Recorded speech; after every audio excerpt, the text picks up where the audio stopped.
Hai, gue Tranesian. Kita bertemu kembali. Pernah nggak sih Anda kepikiran MPV, mobil yang keluarga bisa menampung 7 orang? Itu biasanya rata-rata mobilnya itu membosankan gitu loh. Nggak ada fun-funnya lah gitu. Nah, tapi kali ini saya bersama dengan sesosok mobil keluarga yang berbeda. Nah, inilah dia mobilnya. Sebuah Honda Odyssey generasi kedua RB1 tipe Absolute.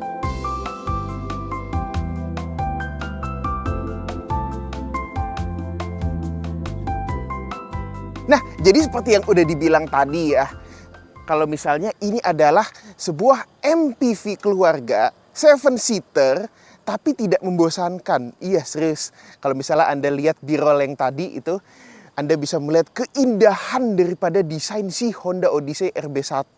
Ini adalah sebuah mobil yang bisa dibilang di sana agak-agak low slung gitu, memanjang ke belakang, streamline. Kalau saya ibaratkan seperti sebuah jet pribadi gitu, tapi jet darat. Karena kenapa? Mobil ini sendiri kalau misalnya kita lihat di sini, itu tuh memanjang dari depan sampai ke belakang. Lurus, rata seperti ini ya. Ini kalau misalnya zaman sekarang, ini tahun 2024. Sementara mobil ini dulu keluar di tahun 2004-2005-an.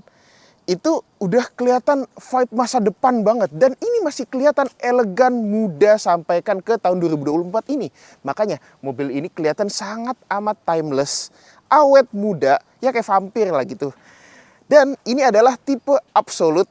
Tipe Absolute itu adalah salah satu tipe tertinggi yang dibawa oleh importir umum dari Jepang langsung ya ke Indonesia pada zamannya gitu. Jadi kalau misalnya kita lihat ya, dia punya body kitnya, lalu juga velgnya. Ini adalah velgnya Absolute dan tentu saja ada logo Absolute di sebelah sini.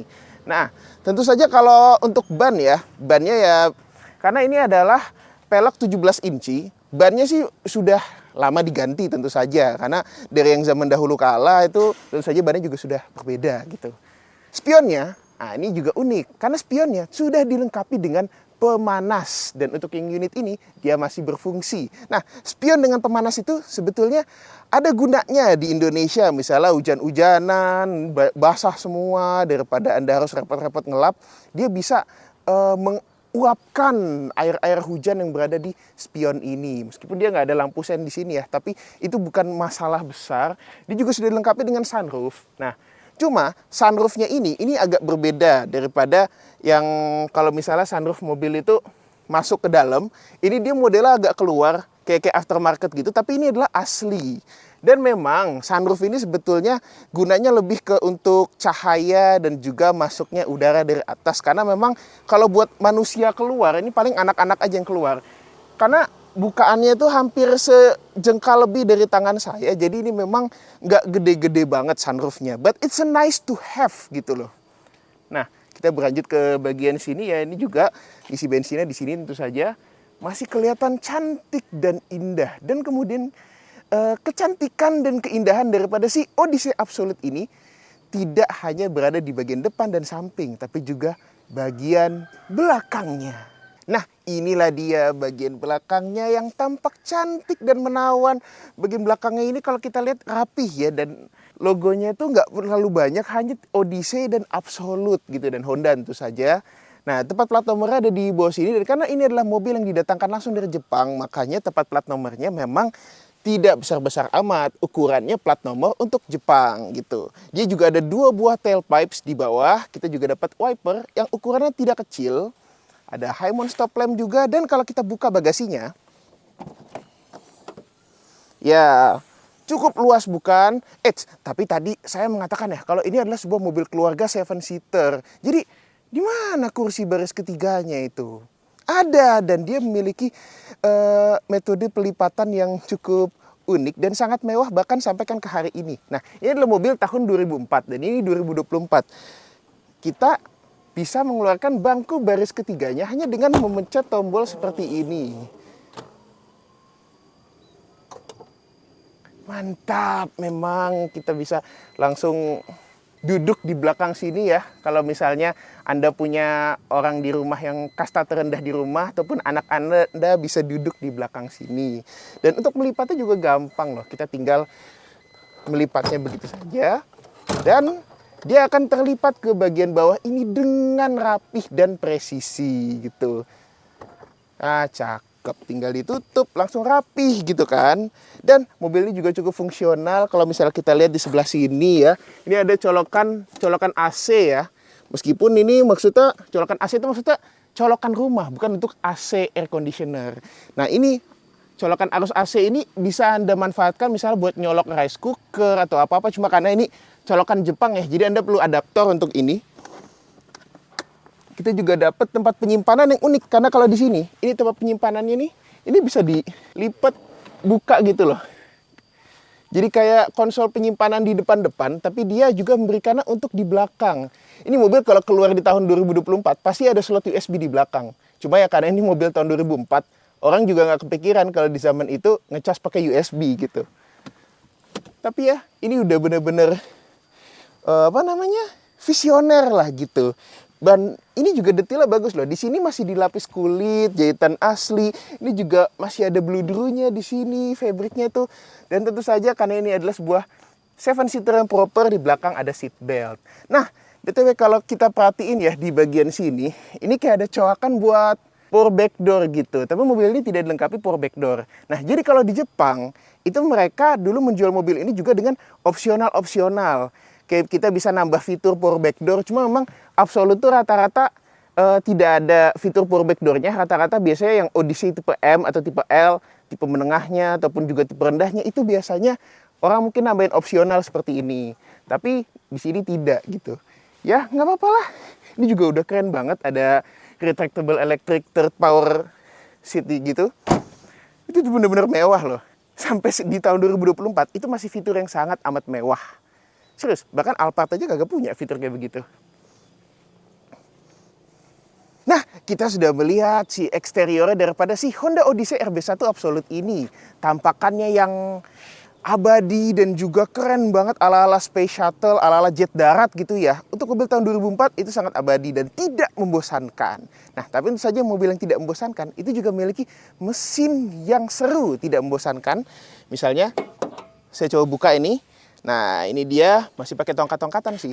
Tapi nggak apa-apa. Ini adalah mesin Honda 2400cc K24. Ya, K24 tuh Anda udah biasa denger lah ya, Accord, CR-V dan kawan-kawan. Tapi ada tapinya. Ini bukan K24 biasa, yang biasanya kalau di Dayton bertenaga 160 PS, atau misalnya di Accord tuh 180 PS. Nah, ini adalah K24A2. ECU-nya beda, tuningannya beda. Ini khusus diletakkan di Honda Odyssey Absolute ini dengan tenaga 200 PS dan juga torsi 223 Nm. Nah, mesin ini akan bisa Anda dapatkan hanya kalau misalnya Anda beli mobil ini. Ini dipadukan ke transmisi 5-speed automatic torque converter beneran, bukan CVT. Karena kalau misalnya yang Honda Odyssey RB1 biasa, tipe M, tipe L, itu biasanya rata-rata menggunakan transmisi CVT, yang mana di zaman itu pada saat diimpor ke Indonesia, masyarakat Indonesia itu belum paham transmisi CVT. Banyak yang diisi pakai ATF dan lain-lain, akhirnya rusak. Tapi kalau ini adalah matic biasa, torque converter 5 speed, disalurkan ke dua roda depan. Walaupun kalau di Jepang ya, itu ada Odyssey yang 4-wheel drive, yang all-wheel drive lah, gerak rodanya 4-4-nya. Tapi kalau yang ini hanya 2-wheel drive saja. Tapi nggak apa-apa, ini juga sudah cukup bagus, cukup menjanjikan ya kalau mobil ini bisa memberikan performansi yang baik gitu. Dan tentu saja menjadikan dia sebagai mobil keluarga yang seru gitu. Tidak membosankan seperti yang dibilang tadi. Nah, tentu saja si Honda Odyssey Absolute ini kalau kita lihat ya, dia kan kelihatan panjang kayak gini ya. Panjang mobil ini sekitar 4,76 meter. Nah, itu mirip-mirip sama Kijang Innova Reborn lah yang ada di 4,73 gitu. Kelihatannya kayak panjang banget ya, padahal bukan sampai 5 meter gitu sih sebetulnya. Dan ground clearance mobil ini kan kelihatannya kayak ceper banget gitu ya. Mungkin kalau kita ngeliat mobil ini kesannya, aduh jalan rusak nanti bagaimana? Ya jelas, kalau misalnya Anda melewati jalan rusak, ya harus lebih ngerem lah gitu. Tapi ini bukan mobil yang ceper-ceper banget. Dia memang desainnya jadi seperti ini, itu karena body kitnya gitu. Kalau yang tipe M dan tipe L atau juga tipe ATPM, itu tidak dilengkapi body kit seperti ini. Jadinya lebih kelihatan subtle. Dan fun fact-nya, Honda Stream itu ground clearance-nya itu sedikit lebih rendah daripada mobil ini. Dan Honda Stream itu orang ngelihatnya nggak begitu ceper dibandingkan dengan si Odyssey ini. Makanya sebetulnya ini ada miskonsepsi dan juga lebih ke persepsi mata kita aja ngelihat kalau ini mobil ini kayak ceper banget, padahal tidak. Nah sekarang kita akan langsung masuk ke interiornya untuk membuktikan seberapa tidak boringnya si Honda Odyssey ini. Tentu saja dia dilengkapi dengan kunci khasnya Honda di zaman itu ya. Bentuknya seperti ini, masih dicolok. Karena kenapa? Ini adalah Honda Odyssey Absolute yang memang bukan full option. Kalau full option dari Jepang, itu dia ada yang keyless bahkan. Dan keylessnya itu kuncinya bentuknya seperti kartu. Kalau mobil ini ya masih pakai kunci biasa. Tapi nggak apa-apa. Toh mobil tahun 2004, kita juga nggak ngarepin mobilnya ada keyless kan. Nah kita langsung masuk saja ke interiornya.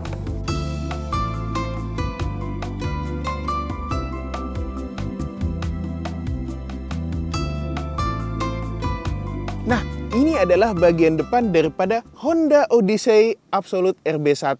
Tentu saja kalau kita lihat ya, clear interiornya gelap semua di sini, sporty sekali, berbeda sekali dengan yang tipe M, tipe L ataupun tipe ATPM yang menggunakan warna beige. Di sini juga kalau kita lihat ya, kayunya tuh warnanya hitam gitu ya, sporty dan tetap elegan.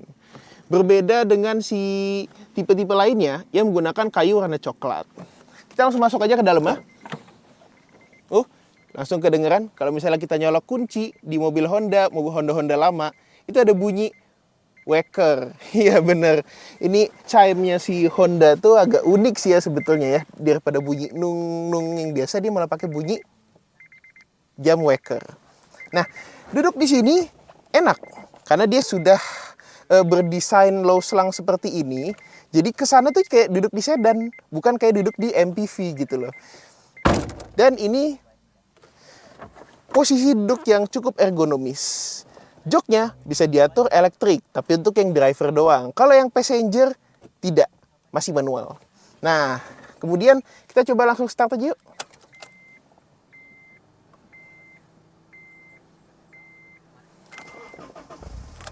Nah, suara mesinnya seperti itu. Cukup halus juga karena mobil ini sendiri dia sudah banyak direstorasi gitu.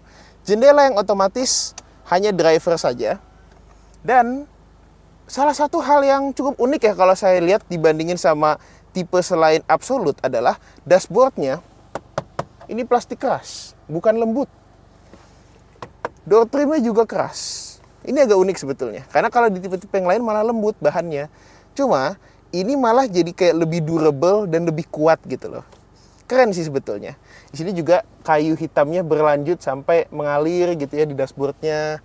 Langsung ke bagian audio dan tuas transmisi ini digabung, integrated, jadi rapih. Terus juga tempat pengaturan AC ada di sini. Ada juga tempat penyimpanan. Ini juga layar untuk audio, jam, pengaturan AC, dan speedometernya yang sporty sekali, berkelir merah gitu ya. Seperti kalau kata si Laknats itu ya, merah tuh racing. Nah ini merah semua nih di sini layarnya, jadi semakin racing. Lalu juga kemudian kita dapat MID di sini, ada outside temperatur, konsumsi bahan bakar, lalu juga kemudian odometernya ada juga di situ. Nah, speedometernya cuma sampai 180 sih, karena ini mobil JDM. Nah, kalau kita lihat tuas transmisinya, ini bentuknya sporty banget sih. Cuma memang tuas transmisi ini, dia punya kelemahan, ini tombolnya ini sebetulnya agak rentan, gampang copot. Tapi biasanya komunitas Odyssey dan orang-orang di toko online itu udah ada yang jual gantinya. Jadi, udah lebih mudah lah buat zaman sekarang gitu. Dan karena ini adalah tipe yang menggunakan matic konvensional, jadi kalau di sini ini PRND, lalu kemudian D3, jadi bukan L. Ini adalah ciri-cirinya kalau Anda nyari yang maticnya konvensional. Cuma memang maticnya konvensional tidak menjamin dia yang paling bandel. Karena memang maticnya Odyssey ini dihadapkan dengan mesin berkekuatan besar. Jadinya agak sedikit lebih rentan, jadi penggantian oli maticnya itu harus lebih sering dibandingkan dengan matic-matic pada umumnya lah gitu. Tapi ya kalau Anda merawat mobilnya dengan apik, ya bisa aja. Nah kemudian setirnya. Setirnya untuk yang Absolute ini dia palang 3, bukan palang 4. Kalau palang 4 kan mewah ya, ini palang 3 sporty. Ada aksen-aksen sporty-nya juga ya di bagian sini ya. Di juga ada audio control, cruise control sudah ada, dan juga Bluetooth teleponi gitu ya. Ini 2004 ada kayak gini ya, ini udah canggih banget sebetulnya. Kita juga dapat tempat penyimpanan di bagian sini. Di sini juga ada. Di sini ada disknya. Kita ada disk changernya di sini. Lalu kemudian di sini ada tatakan dan cup holder. Kalau misalnya Anda nggak membutuhkan ini dan mau naruh tas yang lebih besar, Anda bisa melipatnya untuk turun ke bawah. Lalu tiba-tiba Anda butuh. Anda habis drive thru beli minuman. Tinggal diangkat, taruh minumannya, selesai. Sisanya apa? Sunroof.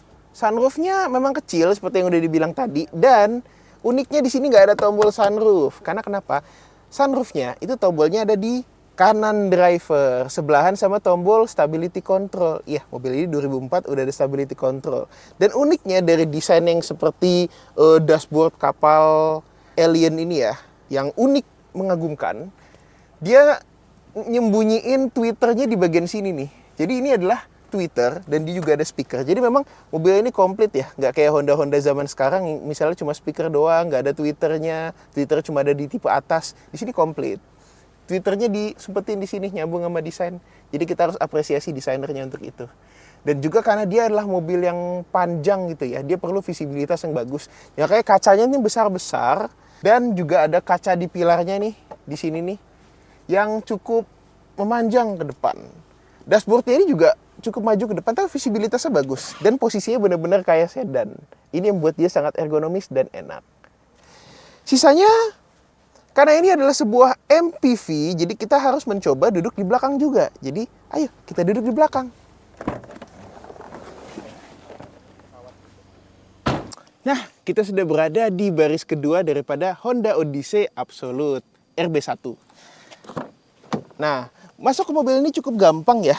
Dan juga ruang kaki di bawah sini lega memang. Karena mobil ini kan desainnya kan low slung, panjang gitu ya.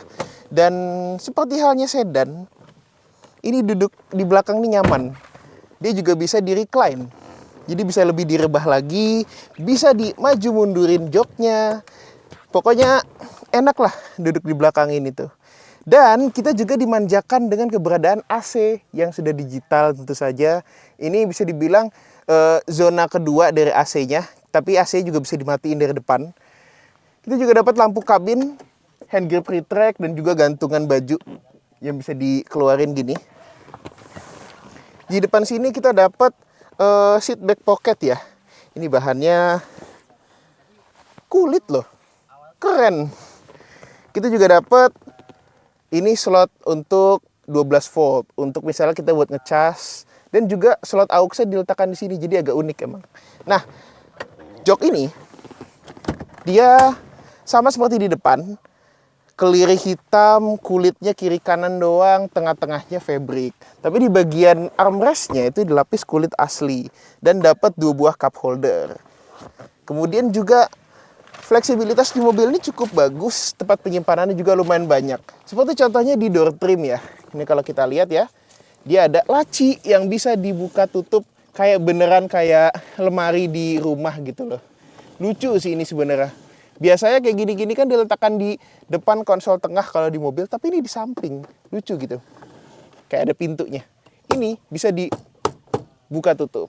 Dan di sini ada asbak yang bisa dikeluarkan, isinya bisa dibuang. Cuma ya zaman sekarang juga udah jarang lah ya orang ngerokok di mobil. Orang udah pada tahu diri untuk merawat mobil. Jadi ya ini bisa dipakai untuk tempat taruh permen kali ya.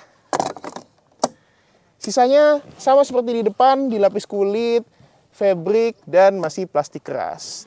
Jendelanya juga autonya hanya ada di driver dan dia dilengkapi kayu hitam sama seperti yang ada di depan. Beda dengan tipe M dan L yang interiornya cerah, itu dia pakai kayu coklat. Tapi kalau di sini kayu hitam yang lebih sporty dan tidak membosankan.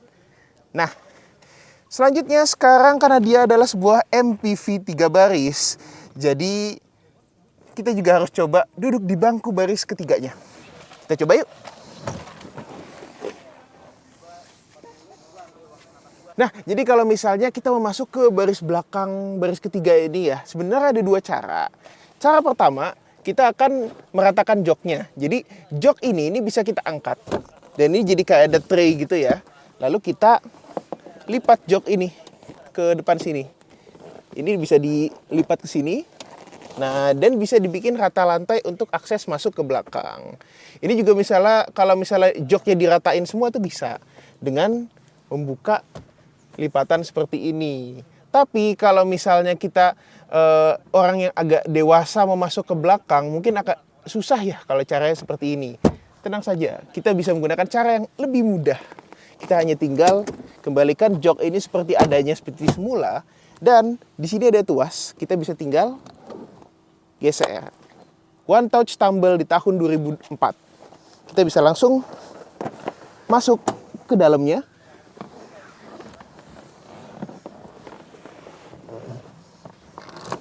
Dan kalau misalnya jok ini kita kembalikan ke posisi duduk semulanya, untuk saya yang tingginya 181 cm, ya ini kepalanya mentok ya kalau digeser ke sini.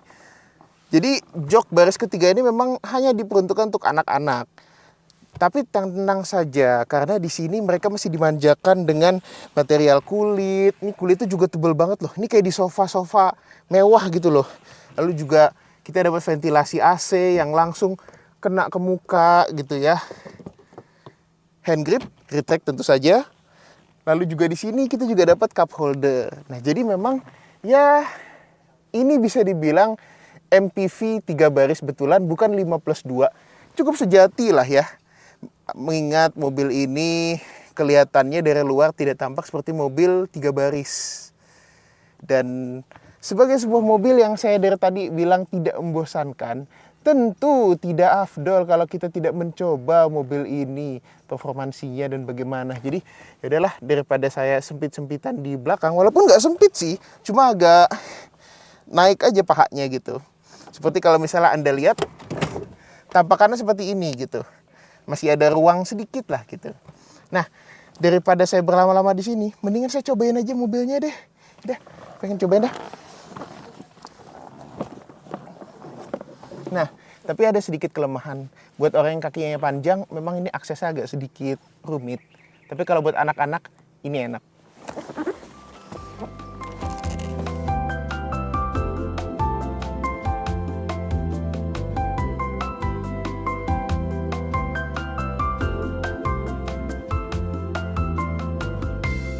Nah, Quaternesian, kita sudah berada di balik kemudi daripada Honda Odyssey RB1 Absolute.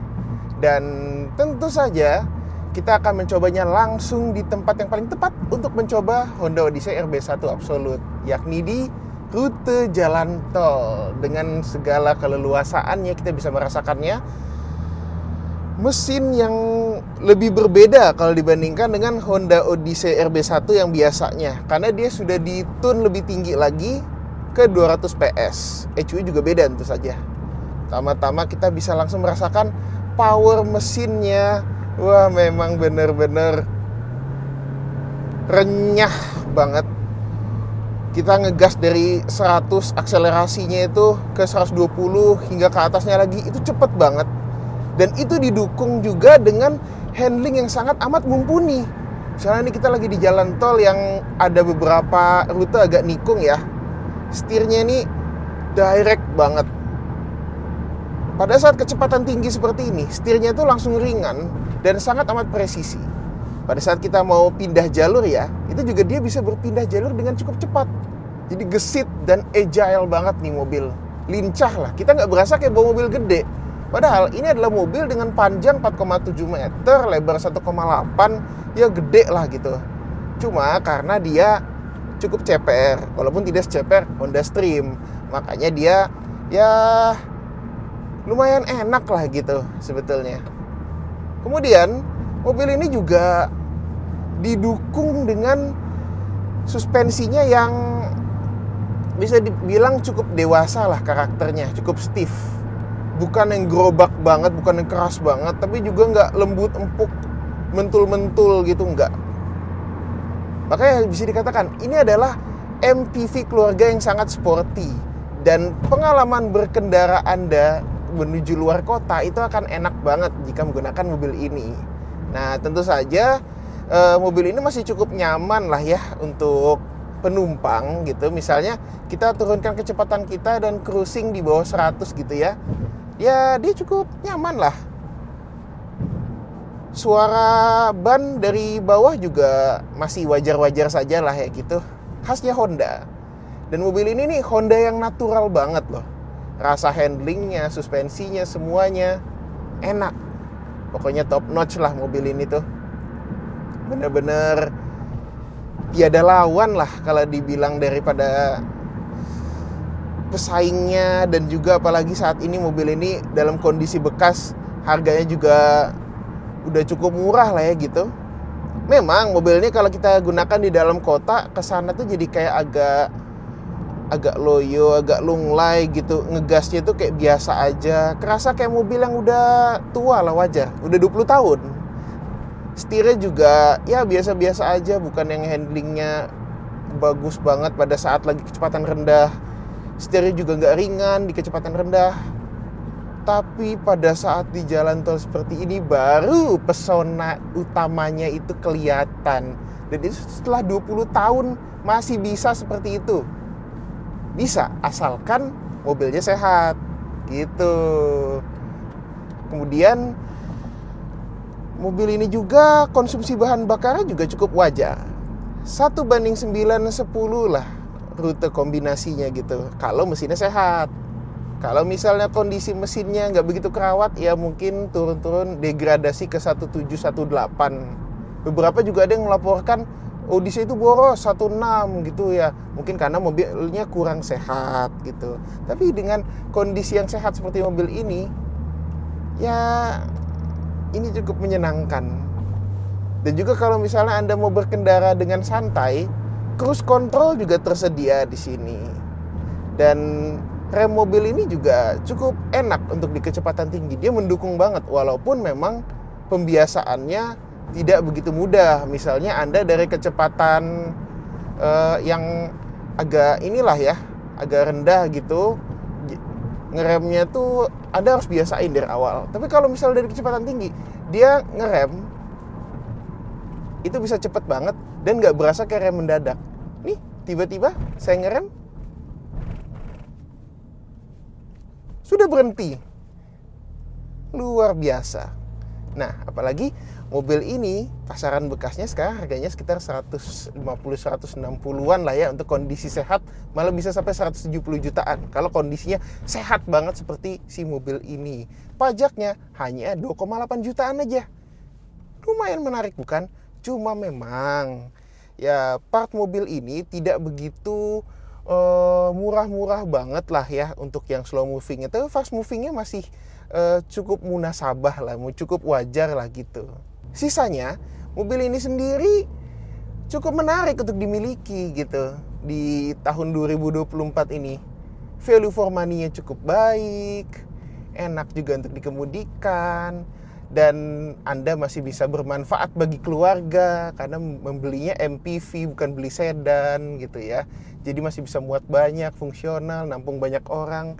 Itu semua masih bisa dilakukan di Honda Odyssey RB1 Absolute ini tanpa mengorbankan sportivitas dan rasa berkendaranya.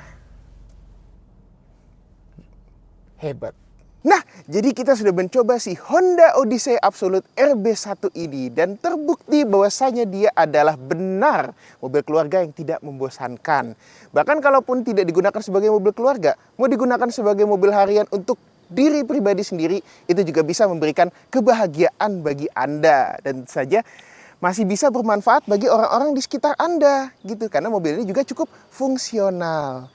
Ya, mari kita sudahi perkenalan dengan Honda Odyssey Absolute ini dengan jangan lupa like kalau Anda suka video kami, subscribe di bawah kalau Anda belum, komentar seperti netizen Budiman, dan sampai jumpa di video kami berikutnya. Sampai jumpa.